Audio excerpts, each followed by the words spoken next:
What we're going to do now is spend a little bit of time looking at evaluation of engagement.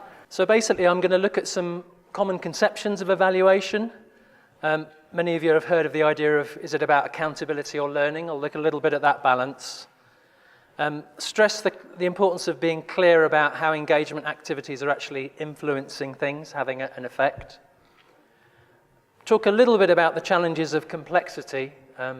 Much of your engagement work is complex. We've heard a lot about that this over the last few days. And then highlight some of these useful evaluation resources. It's going to be quite a quick tour, really, and apologies to some of you who will have seen some of these slides again. So perceptions of evaluation. I think it's fair to say that it doesn't always excite people to talk about evaluation, the dreaded E word. There's a lot of mystique around it, which is sometimes surprising when you consider a lot of you are researchers or have a research background, because in many ways similar processes are involved. But there's this link to being judged. Have you succeeded or failed? There's often links to whether you're going to get more funding, how you'll be seen. So this all kind of adds up to a little bit of an aversion to evaluation. And it's often tacked on as an afterthought rather than taken seriously. And this slide I thought was quite nice, hinting at the sort of reality that often prevails when we're talking about evaluation.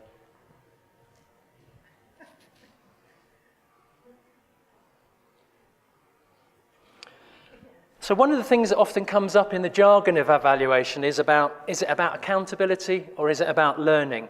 And some people gloss this, it's a bit hard to read on this slide, but can you prove what you've done had an impact? Or can you improve what you're doing and make it better in future? And this is almost two camps in a way. People often talk about accountability as demonstrating impact, justifying the expenditure, and it's often accountability to funders. And I think it's fair to say in recent years, there's been a lot of people saying, well, there are other stakeholders that you need to be accountable to, and a kind of notion of downward accountability to the so-called beneficiaries or communities that you're working with. But people often ask, well, you know, if you focus on accountability, are you really honest about the challenges that you face? You often decide indicators in advance. You know what you think you're going to see, but you don't always understand the context you're working in when you set those indicators. So, you know, is that a good thing to do? And some people argue there are limits to traditional evaluation where you might measure something beforehand and then measure it afterwards, because it may not really be relevant to do that if the situation is very complex and dynamic. And on the other hand, you have people who emphasize learning, reflection on practice for improvement. Often this is an ongoing learning process, focusing more on the why and the how questions rather than how much or did we achieve a certain kind of impact. And it's informed by theories of education, action learning, participatory methods, and organizational development. Lots of different strands coming in here. And there's this idea of stressing the value. You know, who gets to decide what's important? When we talk about evaluation, who makes those decisions? And some people really emphasize that. But we then still come back to that question of impact. Did what you do really make a difference, and how can you tell? And in recent years, there's been a little bit of a convergence around this idea of theory of change, and many of you might have heard that bandied around. It's a bit of jargon. But the idea is if you can be clear about what you expect to happen and some of your assumptions about how change will happen and how your activities will contribute to that, it puts you in a better position to understand, learn about that project, as well as get a sense of whether you've had an impact.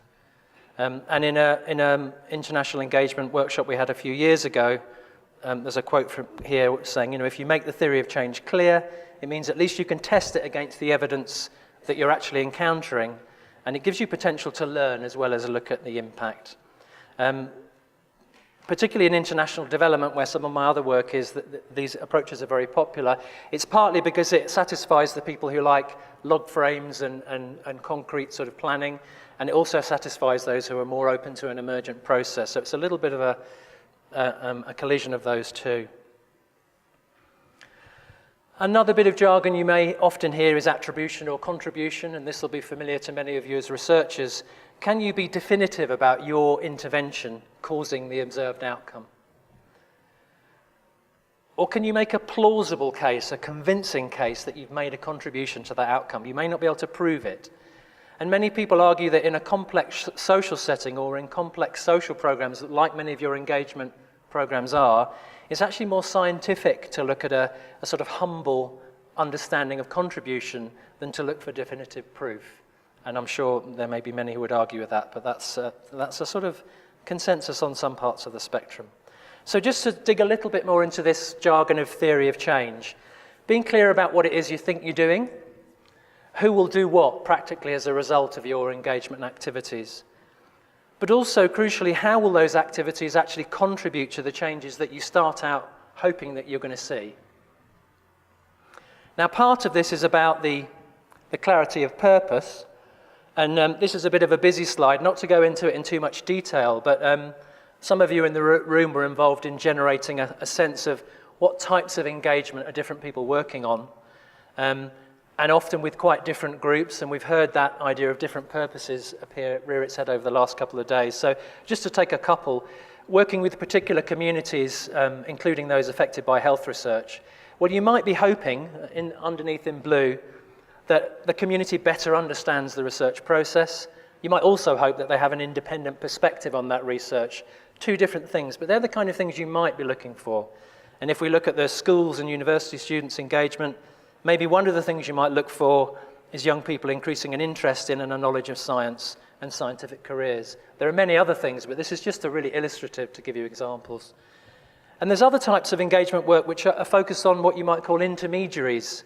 So a number of people who might be seen to be involved in engagement who could be better engagers and have better skills. And some of the work looked at working with journalists in the media, for example. And there you might be hoping that your activities might lead to perhaps more accurate and informed reporting of science in the mainstream media. So that's just to give an idea of the different kinds of purposes and being clear about those. They're not exhaustive at all, but it gives a sense of the range. Okay, I need to speed up. A little bit more on this theory of change. It's not just about the things you're looking for, but it's understanding how those activities will support the change that you're looking for. So to hark back to Mary's example of theatre, are you actually aiming to support dialogue and discussion? Do you want the community to be up discussing all of their issues, airing different understandings and getting that clear around a health issue? Or actually are you more concerned to just get accurate information out in an accessible way? I mean, the film last night was a good example in some ways of having some really clear scientific messages that were wanted to be carried across. And in fact, in this theatre example, they're quite different theories of change. They're quite different uses of theatre. So if we were just saying, oh, we're doing a theatre project, it doesn't necessarily say a lot unless we know what we're trying to do with that theatre. And your evaluation questions, have you been successful in what you intended to do? Or do you understand better why it did or didn't do what you wanted it to do? Well, they very much are linked to that theory of change and that understanding of how change happens. So if, in the first example, if you wanted dialogue, a community dialogue, you might be looking for, are there lots of different people participating, or is it just the usual suspects? Maybe how open are people about beliefs that are seen as a little bit taboo, or people don't want to be open about things that they don't think are seen as modern, or whatever it may be. If you want that community dialogue, you'd be looking for those things. If you just want to get accurate information over, maybe you'd be looking at whether people remember that material and they understand it. And that would lead you to quite different evaluation methods and strategies. You might want a short survey for one, you might want more observation, more discourse analysis for another. And I think it brings up the age-old sort of adage, if everything's a nail, if you've got a hammer, everything looks like a nail, or if, this is not a nail and a hammer, it's a spanner and a nut, but the same idea. So it's kind of, the evaluation tool is going to depend on what you really want to find out. You can't just apply the same methods wherever you go. It's very much about those evaluation questions. And to sort of sidestep, as I said earlier, there's an increasing recognition that most of what you do in engagement is complex. It's not going to be a simple treatment and a simple result. The spectrum, again, Mary mentioned on the first day, you may be looking at informing on the one hand, all the way to collaboration with different groups. And as I said, with the spanner image, appropriate evaluation for the level of engagement is really what's important. And it really does depend. I'm making a strong case here for complexity being something you really have to embrace. And some of the methods I'll highlight in a minute illustrate that complexity. On the other hand, in some of the resources I'm going to signpost, there's a very nice guide on evaluating events, which says, don't go to all that complexity. Just look at how many people come and get some really simple sort of measurement in place. It's really about what you want to do. And before I go on to some of the resources, There's also very real practical challenges with evaluation. You know, how much effort can you really spend on evaluation? Often you've got a very small project grant and you want to do lots and lots of activities and you haven't really got enough resources anyway, and then you're expected to do evaluation on top of that. The Department for International Development in the UK a few years ago came up with this 10% rule. You know, you should always spend around 10% on evaluation.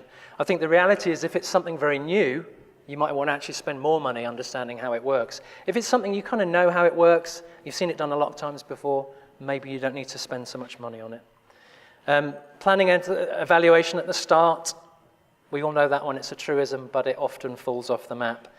How many other people you're going to involve in the evaluation is another real practical issue. Have you got the relationships? Have you got the outreach to do the right kind of evaluation?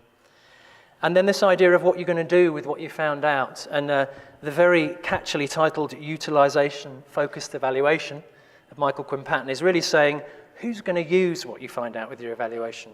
Who are the intended users? You know, why are you gathering this stuff in the first place? And being clear about that can be really useful in short-circuiting, doing unnecessary work and sort of data gathering. Okay, so that's the whistle-stop tour.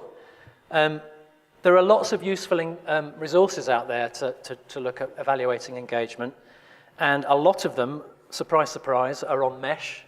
And they're also on the EMOPS website I gave here is a network of bioethics where a lot of similar resources are gathered. And I just wanted to very quickly show you some of the kinds of things that you can find on Mesh. There are other places to look, but that's one of them. So let me just do that. There's a whole range of resources there, and some of them are kind of introductory resources to evaluation, so the basics of what you might think about and what you might plan. Some of them are useful websites that are talking about evaluation in other fields, like international development, but there are useful things that you can borrow. And there are also some existing guides, although they tend to be quite UK-focused on evaluating events. So they're the sort of starter, if you like, but we've also put up quite a lot of methods, frameworks, and approaches that address the kind of complexities that many of you face in your work and that I've just described. So theory of change, there's a section introducing what that's all about, theory-driven evaluation. And realist evaluation is a very sort of systematic way of looking at theory of change. And then over here, there's a number of methods which come out of being aware of complexity. A lot of it sounds very jargonistic. We've tried to make it as accessible as we can. Then there's a whole range of evaluation approaches which were really about looking at relationships and networks. Outcome mapping is a participatory planning approach where you can just look at the influence you're having on key constituencies that you want to see an influence on. Evaluating social media is essentially about networks and sort of spread through networks. And there's a range of resources there highlighting methods that you can borrow and adapt. Usually nothing you can get off the shelf. You have to see where it fits into the work that you're doing. A range of rigorous case study methods. They're often seen as illustrative, but you can do them in a very scientific way. And a number of ways of looking at gathering stories to look at impact. So lots of different things there. So that's really just to give you a sense of what's out there, and do go and have a look and browse around on Mesh and do suggest things where there are gaps because it's a growing set of resources. So that's my brief overview. In the interest of time, what I'm going to suggest is we hear from Dorcas and we can take questions on both at the end because otherwise we're going to get a bit squeezed, I think. So thank you.